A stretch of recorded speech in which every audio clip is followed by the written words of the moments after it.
This specific webinar will provide an overview of the 6 phases of the School Improvement Plan SIP template, as well as provide specific details on each individual phase. As has been mentioned in a preceding webinar, all schools may find these exemplars valuable in aiding the completion of the CNA SIP.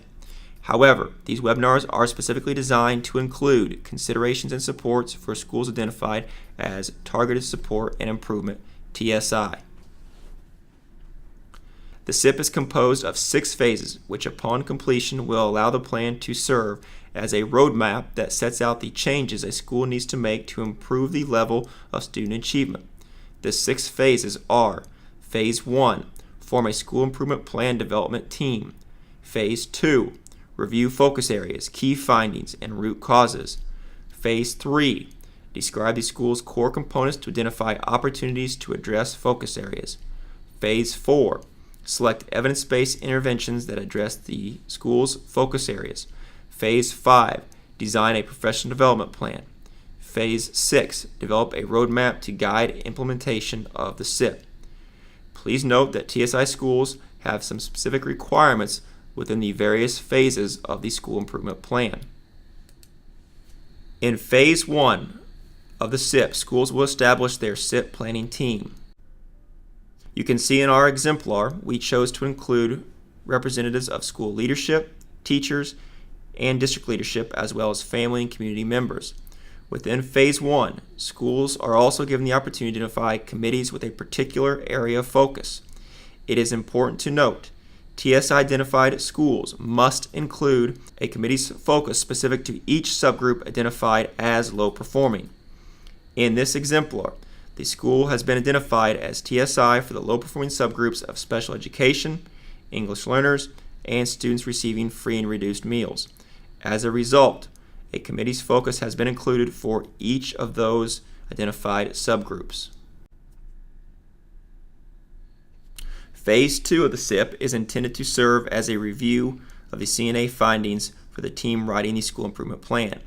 This review will be necessary if there are a number of people joining the SIP development team that were not part of developing the CNA, or if there has been a significant gap of time between completion of the CNA and start of the SIP development.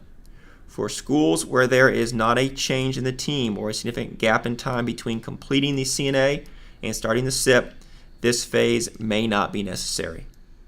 In Phase 3 of the School Improvement Plan, the development team will provide a description of the school's core components. The template provides guiding questions and statements to aid schools in what to consider when writing these descriptions.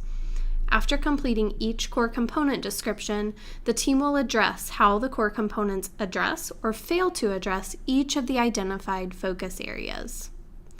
For each focus area, the school describes how the current strategies address the focus areas and where they may fail to adequately address each focus area. For example, if we look on the exemplar at the core component of curriculum, the gap analysis after the description shows how the school's curricular resources are and are not addressing the focus areas. This gap analysis identifies the differences between the school's current strategies for school improvement and the challenges associated with the school's focus areas for improvement. By doing this, the SIP development team will determine the extent to which the school's approaches to its core components address the CNA's focus areas. Once the SIP development team has defined the systems and strategies that make up each of the school's core components and determined how they will help the school address one or more of its focus areas, the team should shift its focus to selecting evidence-based interventions targeted to aspects of the focus areas that the core components do not sufficiently address. In Phase 4, the SIP development team needs to identify evidence-based interventions that address the specific gaps between the school's existing improvement strategies, as described in Phase 3 of the SIP, and the key findings and root causes of its focus areas. As we identified evidence-based interventions to support our focus areas, we supported the use of these strategies with several sources that speak to their effectiveness in schools. Schools planning to use federal funds toward identified interventions must ensure their chosen interventions are evidence-based and fulfill the required evidentiary threshold. Guidance on ensuring strategies and interventions are in fact evidence-based as defined by ESSA can be found on the CNA SIP Moodle course. In Phase 5, the team is encouraged to develop a comprehensive professional development plan to ensure that administrators, teachers, and staff receive high-quality, ongoing professional development to support implementation of their chosen strategies and interventions. Schools can choose to create their professional development plan on the template, or they can click on the link that will prompt them to create a copy of a Google Sheet where the information can be entered. If the Google Sheet is used, schools will need to hyperlink it to the template. On the Exemplar, we chose to enter the information concerning the professional development in the Google Sheet. The hyperlink to the Google Sheet is here. In viewing the professional development Google Sheet, you can see the template takes schools through 4 steps. Step 1 is to set PD goals. Step 2 is to define PD opportunities. Step 3 is to describe necessary resources for the PD. And Step 4 is to determine how to evaluate the impact of the PD. More specifically, in Step 1, schools will list their PD goal as well as a rationale for choosing that goal. In Step 2, initial PD opportunities and resources needed for the initial PD will be identified.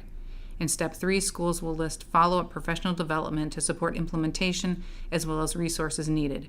In Step 4, schools will decide on the methods and plan for measuring the impact of professional development. Schools are encouraged to complete all 4 steps for 3 professional development goals. Schools may choose to have 1 PD goal for each identified focus area, or choose to have several PD goals that address 1 focus area. In Phase 6, the SIP development team will design a roadmap or action plan to guide the implementation of its chosen interventions. A sample spreadsheet is available on the template to help schools develop their roadmap. To develop their roadmap, schools should define at least 1 SMART goal for each focus area. In the Roadmap Exemplar, you can see a SMART goal for students with disabilities, English learners, and the free reduced lunch population. For example, the SMART goal for Focus Area 1, Special Education is, by the end of the 2019-2020 school year, at least 50% of Hickory teachers will report feeling equipped or very equipped to meet the diverse learning and behavioral needs of students with disabilities in their classrooms. The improvement strategies selected to address this goal are: appoint grade-level special education lead teachers, establish a special education PLC structure and meeting schedule, develop a PD plan with district and building special education staff, provide intensive special education PD to all grade-level special education lead teachers, provide 4 special education learning opportunities during all staff meetings and in-service days, and fund special education licensure coursework for the special education teacher. For each improvement strategy, PD and district support needs are also identified. Additionally, 3 checkpoints are developed for each improvement strategy that address benchmarks for success, key action steps, and staff responsible for the action steps. As an example, let's look at the SMART goal for English learners. The first strategy is to appoint grade-level EL lead teachers. The benchmark for success was to select 1 lead teacher per grade level to be representative for the EL PLC. The key action steps are to recruit staff for the EL PLC, define expectations, and finalize group members and processes. The staff responsible for these key action steps are the principal, the EL teacher, and the instructional coach. This same process is completed for each improvement strategy for all 3 checkpoints for each SMART goal established by the school team.